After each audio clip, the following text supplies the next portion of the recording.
महिला डॉक्टर आत्महत्या प्रकरणी काँग्रेसचा मुख्यमंत्र्यांच्या वर्षा निवासस्थानी आंदोलन तर गिरगाव चौपाटीवर युवक काँग्रेस आक्रमक आंदोलकांना पोलिसांनी घेतलं ताब्यात।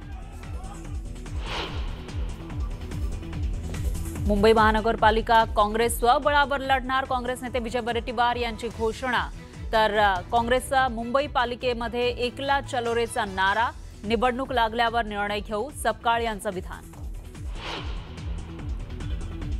नाशिकमध्ये पत्रकार परिषद घेणारे काँग्रेस नेत्यावर कारवाई होणार काँग्रेस प्रदेशाध्यक्ष हर्षवर्धन सपकाळ यांची माहिती। नगर परिषद निवडणुकीमध्ये मनसे आणि मविया एकत्र लढणार असल्याची केलेली घोषणा। नाशिक जिल्ह्यात महायुतीमध्ये तणाव समीर भुजबळ यांनी घेतली मंत्री गिरीश महाजनांची भेट। 3 नगर परिषदांमध्ये भाजपसोबत युती करण्याचा प्रस्ताव शिवसेनेच्या भूमिकेकडे लक्ष।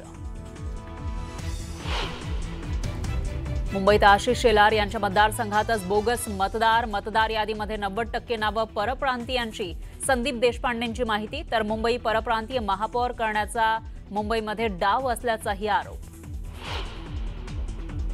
राष्ट्रवादीच्या प्रवक्तेपदावरून रुपाली ठोंबरे आणि अमोल मिटकरींची उचलबांगडी सूरज चव्हाण यांची प्रवक्तेपदी नेमणूक तर चाकणकरांविरोधातील टीका ठोंबरेंना भोवल्याची चर्चा।